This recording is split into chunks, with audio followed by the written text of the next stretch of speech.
Hey guys, welcome back. I am Nat from Nat's Numbers, also known as the Numerology Chick over on Instagram. Well, let's get into it. Let's talk about the dark side or the shadow side of the number 11 in numerology. So this video is for you.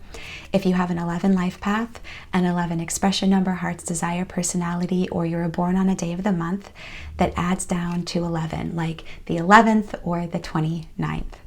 In this video, I'm going to be going over the top 3 shadow aspects that could show up in your everyday life if this is a part of your spiritual DNA. And I'm also going to go over my top remedies of how to use this incredible gift from your Creator for good in your life, for success, for fulfillment, and not for suffering. So if you're enjoying these Friday morning uploads and you want more of this content, please share the love, like, subscribe, comment. Thank you so much for being here.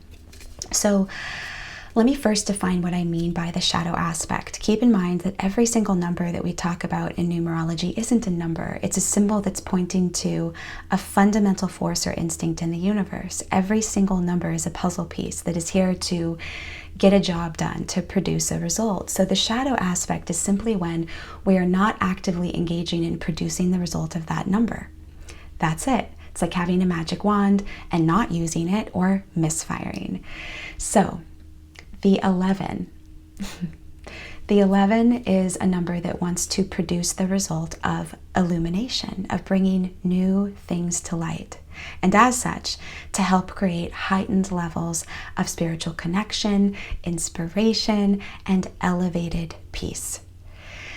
Now, the way that this result emerges, the way that the 11 produces this result is via intuition.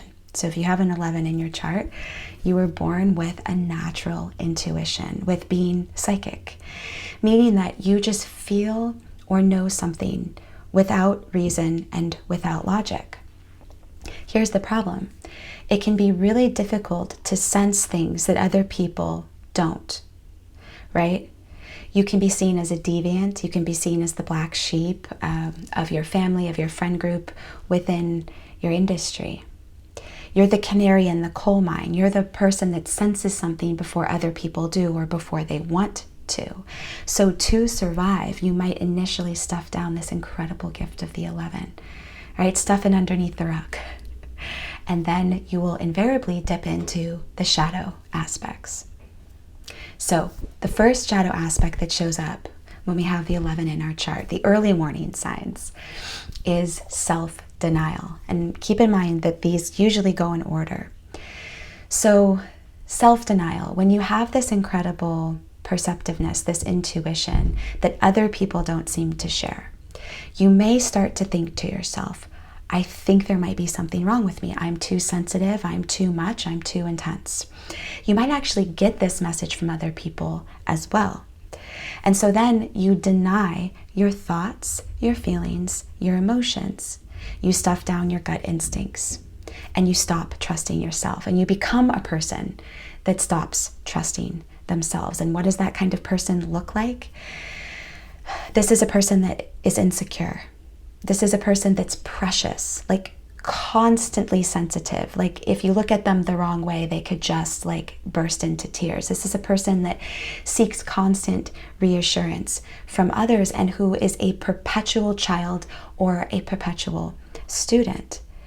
The reason is because when you are denying your own thoughts, feelings, and emotions, when you're denying this incredible intuition that you have, you assume that you don't know anything, because you're stuffing down everything that you know. And so then you assume, and to survive, you have to assume that other people know better than you. So the problem here is when you deny your thoughts, feelings, and emotions, when you stuff down your instincts and you make yourself wrong for feeling what you feel, you cannot produce this result of illumination. When you're so busy diminishing and denying your personal experience, you won't be able to hear the powerful whispers of your soul. You won't be able to receive those messages that come from the great beyond, okay? All right, so if you deny your thoughts, feelings, and emotions long enough, and if you are insecure long enough, you will then dip into the second shadow aspect of the 11, which is neuroticism. And neuroticism is where we're in a real constant state of anxiety and usually of very consistent negativity. This is where you overthink, you overworry. This is where you experience really, really extreme highs and very, very consistent lows. This is also where 11s become very clingy and very, very desperate because they're in a state of fear and they're in a state of survival. All of this happens because of the first shadow aspect, because of self-denial. When you have forgotten that you exist, when you've forgotten that you matter as a precious and worthy soul, that your thoughts and feelings are actually the beautiful pieces of data that you need to follow your bliss, when you stuff all of that down, you are in an incredibly vulnerable state. This is where 11s are so impressionable. This is where if they have a conversation with somebody that tells them that their dream is never going to happen, they will believe them. This is also where an 11, if they run into somebody that's inspirational, they will believe them, but not for long. Because in this state where you can't tell where you end and the outside world begins, you're under a constant state of threat because you do not have a sense of self. You have not created a safe home. You haven't created a boundary of what it feels like to be you, okay? So it's impossible to produce the result of illumination. It's impossible to follow your intuition when you can't even feel yourself, when you are not honoring the incredible gift that your Creator gave you, your fleshy envelope, the uniqueness of your own individuality. All right. So if you self-deny long enough, right? So if you're in the state of, I don't exist, my thoughts, feelings, and emotions don't matter, they're wrong, and then you are sort of in this neurotic state long enough of over-worrying and being in a constant state of anxiety and needing other people to be positive or to be connected so that you can be okay, then you can dip into the deepest and darkest shadow aspect of the 11, which is the fanatic or the zealot. What this is where there is an urgent, almost all-consuming obsession and compulsion to adhere to a rigid dogmatic belief or thought, and then to want to convince other people, to convert other people to what you believe at all costs. This is where you're imbalanced. This is where you are corrupt. This is where you're intolerant. This is where there's an intensity about wanting other people to jump on board that alienates you, that isolates you. Fanaticism is actually where you are disconnecting from the cues of your individuality.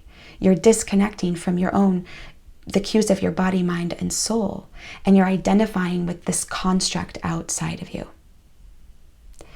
This does not produce the result of illumination. When you are in this state of fanaticism, when you're in this state of dogmatic beliefs and obsession about this thought form or this idea, you are totally disconnected from this incredible field of possibilities where all of your beautiful creative ideas come from, and where the luminous, new, inventive thoughts and spiritual principles come through. Fanaticism is a no-go, and it actually alienates people, disconnects people, and does the opposite of what the 11 ultimately wants to do. So what do you do when you notice that you are in any one of these shadow aspects? What do you do when you notice that you are denying your thoughts, feelings, and emotions, or you're in a state of anxiety and neuroticism? And what do you do when you even notice that you're kind of becoming fanatical? You're losing your sense of intuitive connection, and you're feeling obsessive about adhering to some sort of structure or regimen of some kind. Here are my top tips. These tips are all about rehabilitating your relationship with yourself. Okay, so the first tip is to honor your unique needs, desires, preferences. And what I ask 11s to do is to actually sit down and write out, what are the things that inspire you? What are the things that you need? What are the things that you desire? When you make this list, it's going to blow your mind, because typically for 11s, the things that you end up writing down are things that are eccentric and they are unique. They're different from your friend group. They're different from the other people in your industry. They're different from your family lineage. And that is how it's supposed to be. These unique, eccentric desires and preferences, or even dreams, were seated there as an insurance policy from the universe to make sure that you stand out, that you are different, and that you illuminate things that have yet to be brought to light. So write out this list, declare it, so that you can presence who you are and what's on your heart. That's the first piece, and that in and of itself can create great breakthroughs. But then here's the second very, very potent tip. Once you've honed in on those desires, needs, preferences, then it's time to use your intuition that we talked about as a tool. Your intuition is not your North Star. Your intuition is a tool that is there, and it needs you to set the intention. 11s, when they come to me and they don't know this spiritual principle yet, are in an absolute state of chaos, of nervous tension, and of anxiety. If you think that intuition is your North Star and you follow your intuition, you are going to be going mad. Your intuition will listen to whatever you're focused on. So if you say, I'm afraid of getting in a car accident, your intuition will guide you to car accident stuff. But if you give your intuition the assignment of, this is what's on my heart, this is what I desire, this is what inspires me, these are the unique desires and preferences that I've been waking up with. When you give your intuition that assignment, it will not leave you astray. It will help you lean into the people, the situations, the opportunities, the creative ideas that will help you produce more of that incredible dream. Your intuition will help you illuminate and bring to light the things that you need to know and the next steps that you need to take. This is a part of your mission, is to learn how to use your intuition over logic, but to also learn how to use your intuition as a tool. So I covered a lot of ground. You can tell that when we get into the master numbers, we're getting into like very elevated esoteric things. So I'd love to hear from you below.